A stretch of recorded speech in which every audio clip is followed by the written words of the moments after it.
So, ngayon is makapagsalita na ako kasi nag-ready na ako for the day.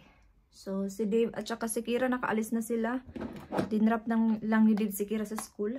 Hindi normally si Dave nag-stay dito ng till 8:30. Pero kasi today, meron siyang appointment sa kanyang magpa-service ba sa sasakyan. Kaya medyo nandito siya ng mga 8:30 hanggang 8:30. Kasi 9 yung kanyang appointment sa kanyang pa-service sa Eastbourne. So, after ng service, pupunta siya sa work. Kasi working data niya today. Alam niyo ba, ikwento ko nga sa inyo para may mapag-usapan tayo, no? Kasi hindi ko masyadong nakwento sa inyo yung about sa pag-uwi ko ba sa Pinas. Alam niyo lang is uuwi ako, diba? Kung nanonood ka sa vlog ko. Alam mo. So, pinag-isipan ko talaga siya kung uuwi ba talaga ako, guys, or hindi. Kasi the reason why na hindi talaga ako medyo happy. I mean, don't get me wrong, it's nice to see my family, pero alam niyo yun, may anak kasi ako, guys, diba? So, yung main priority ko talaga is my family. So, ganito yung nangyari. So, si Dave kasi is nag-book sa akin ng flight. I think November last year. And surprise. Pero alam ko namang may feeling naman ako na parang ibubuk niya talaga. Kasi sabi niya sa akin, meron daw siyang surprise sa akin na it costs a lot of money, sabi niya. Tapos sabi ko, I have a feeling na parang ano talaga siguro to. Yung flight ko ba. And then, pagka-uwi niya that night, so, nagluto ako noon ng dinner. Alam niyo ba, kung gusto niyo makita, ilagay ko dito yung video at then pag-usapan natin after. So, panoorin niyo muna yung video na binigay niya sa akin yung ticket na yun. Wait. Mommy. Mommy. Mommy, what does it say?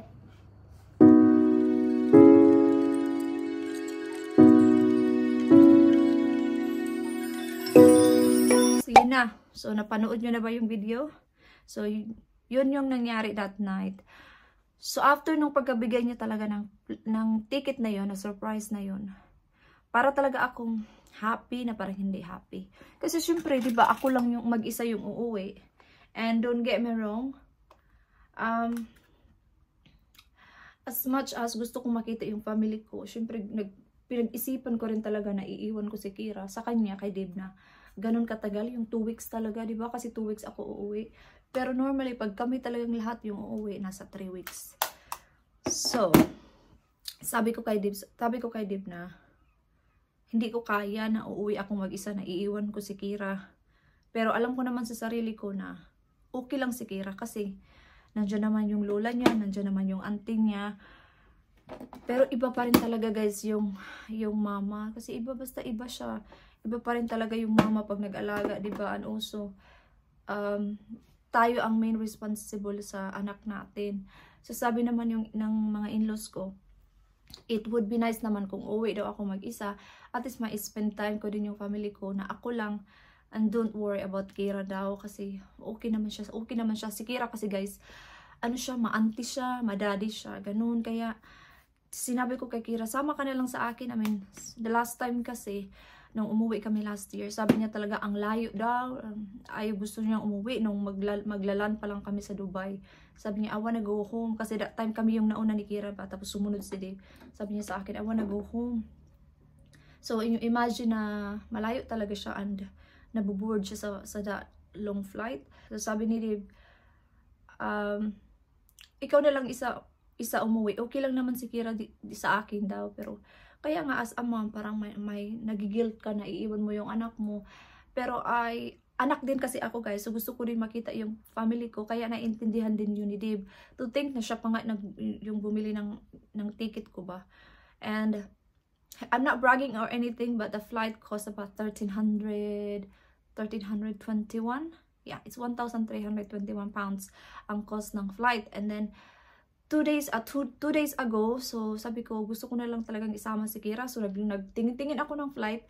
So, same yung presyo niya kung dadalhin ko si Kira. Pero, ayaw niya talagang sumama kasi malayo daw talaga. So sabi ni Dave, okay, ikaw na lang isa umuwi, tapos maybe we can plan to go home again next year, sabi niya kahapon. So kung gusto mo umuwi next year na tayong tatlo, uuwi tayo kung gusto mo talaga. So, you know, hindi, kaya nga sabi ko talaga, kasi si Dave kasi guys, naiintindihan niya talaga na minsan na namimiss ko din yung family ko sa Pinas. Kaya, in that way, pinapasaya niya ako na, yung nga, binila niya ako ng ticket. Pero, siguro hindi niya nalang inisip na may Kira din kami. Kasi alam niya man sa sarili niya na, okay lang si Kira. Kasi siya nga yung dad, di ba? So, wala namang problema si Kira. Kaya, nag-holiday din siya sa work ng 2 weeks.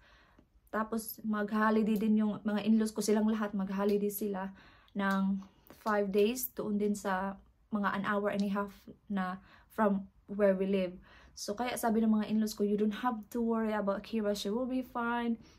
And stuff like that. So, ngayon parang naano na ako, nakampante na ako na okay lang si Kira. Kasi okay naman talaga si Kira. Pero as a mom talaga, di ba, mayroon kang isip na iba pa na talaga pag ikaw. Kaya it is a really big decision na gagawin ko talaga to. But, you know, as sabi ko nga, anak din ako guys. Nararamdaman din nila yung nararamdaman ko as anak na gusto kong makita yung family ko. Yun. And then, sabi nga ni Dave, or ng mga in-laws ko, why don't you just invite your parents to come to the UK? So, yun nga yung sabi ko kay Dave, maybe after this holiday, maglulok kami ng, alam ko naman kung paano mag-apply ng visa kay mama. Kasi before, nag-apply na kami ng visa kay mama nung buntis ako kay Kira. Kaso nga lang, hindi siya naging successful. Maybe because bago lang din ako that time sa UK. So, maybe next year, kasi sabi ng mama ko, patapusin daw muna yung kapatid ko mag-aral kasi mag-graduate na siya next year. And then maybe pupunta na sila dito. So yeah, yun sabi ni Dave, I don't mind if your parents, pupunta sila dito. Kasi siya naman talaga nagsabi, no, it's not a problem if you want them to come. So, let's see what's gonna happen. Pero itatry kong mag-apply ng visa sa mama at sa papa ko next year. Hopefully, if walang magbago sa mga plans. Kasi we don't know if maybe uuwi kami sa Pinas, mga ganun. So, yeah, yun lang naman. So, it is quite hard decision, pero alam kong magiging okay si Kira. And everyday video call and stuff like that. So, yeah, pero after this trip, I'm not gonna do it again. Nagkataon lang talaga na nag-book si Dave na hindi talaga totally pinaalam sa akin. Kasi gusto nga niyang i-surprise ako, maging masaya ako. Which is naintindihan ko talaga yun na gusto niyang i-surprise ako. Kasi ganyan naman talaga si Dave. Kahit mga little things na mapapasaya niya ako, ginagawa niya yun talaga. Hindi ko lang siya pinapakita sa vlog kasi hindi naman ako nagba-vlog that time. Pero ganun talaga siya in reality, in real life. Ganun siya yung personality niya. Anong opinion? So anyway, mag-makeup na ako guys para makapaglinis na ako ng sahig. So yan, nandito ko ngayon sa sala para magkape-kape, mag-relax bago papasok sa work. Mag 9:30 pa lang.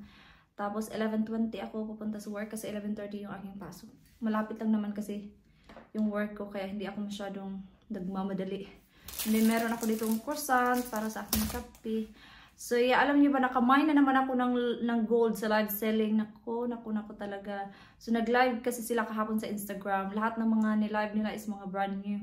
So nakamine na naman ako ng VCA na old gold na necklace at saka yung Dayakat na bull earrings. So yeah, dito, ilagay ko dito. So nakamine na naman ako, no, kaya ayoko na manood ng live. Pero okay lang naman din yun guys kasi hindi naman, gold naman din yun, no. We can sell it in the future. Pag ayaw mo na, at least you can get the money back. Hindi man buo, but at least you can still get the money back. So yeah, mag-relax muna ako guys. And maybe mag-vlog na lang ako later after work. Or maybe pag nagluto na ako ng dinner. Nagbabacuum muna ako ng sahig as usual. Everyday talaga ako nagbabacuum. So, tip for you guys kung paano ma-maintain yung space nyo na malinis. Everyday kayo magbabacuum. You don't have to do the dusting every day. But kung may vacuum kayo, mag-vacuum kayo every day. Kasi pag malinis yung sahig, feeling nyo malinis na lahat. Kaya everyday talaga ako nagbabacuum bago ako pumapasok sa work. Kahit pag pumapasok ako ng 9, nagbabacuum talaga ako. Hindi excuse sa akin yung hindi talaga maglinis. Kaya mag-vacuum muna tayo guys. Kahit 10 minutes lang tayo maglinis, malaking bagay na yun. To keep your place tidy.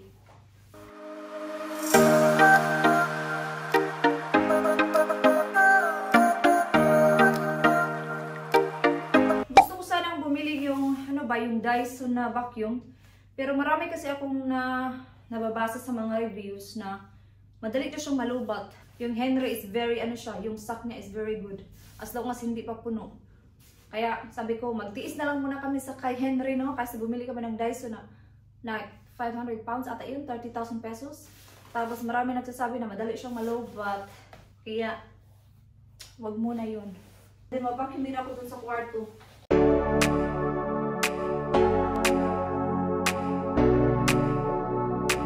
Napagod ako sa pag-vacuum. So, dito, as you can see, wala siyang cabinet. Kasi yung IKEA na white drawer dito, nilipat ko siya doon sa side ng bed. Kasi yung gagawin ko is, bibili ako ng makeup table. Nagtingin-tingin na actually ako sa IKEA. Pero, di pa ako makapag-decide. Kasi yung gusto ko is napaka-haba niya, napakataas ng length niya.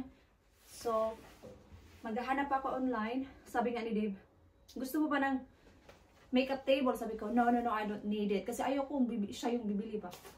Kasi, binilan na ako ni Dave guys ng maraming bagay. Sabi ko, ako na yung bibili sa table na gusto ko.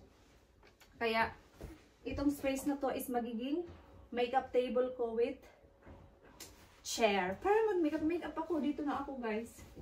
Tapusin ko muna yung pagbabaking dito sa kwarto. Hindi na din siya normal, no? Everyday maglilinis. Pero ganito na kasi talaga ako guys. Hi guys! Galing ako sa aking work. Maulan at mahangin sa labas.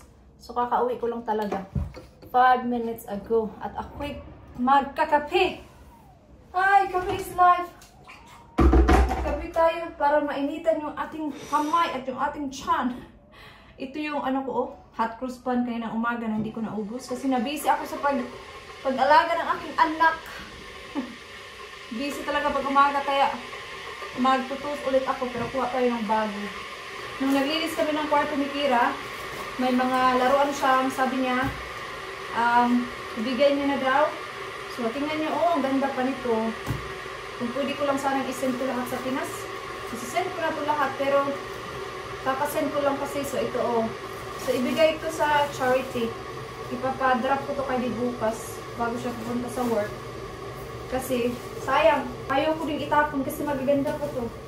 Tingnan niyo yung hamster ni Kira. I'm taking this out. It's dangerous for a hamster. I will show it to them. Look at Nibbles. Can you see? Nibbles, take her out. Nibbles, stop moving. Boop. Ooh. She's running too fast now. Because she's still excited. No, look at her. Hello. She's coming to me. So, magsi-6 na lang gabi. It's time to cook dinner. Magkakatong ako ng carrots at ano ba? Basta magtingin ako sa fridge. At saka lutuan ko sa Kira ng fish. Yeah, fish.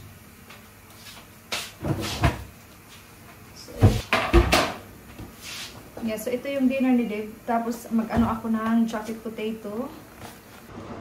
On the way na daw siya. Pumunta lang siya sa Asda kasi meron akong pinabili sa kanya na room spray. Yun yung nakikita nyo pag nag-aayos ako ng bed sa umaga, yung ini-spray ko ba, yun yung pinabili ko sa kanya. Kasi gusto ko kasi yung mabango yung kwarto. Iba kasi talaga pag mabango. So nauna na si Kira kumain. Eating. As always. So, tapos na kaming kumain. It's hugas time.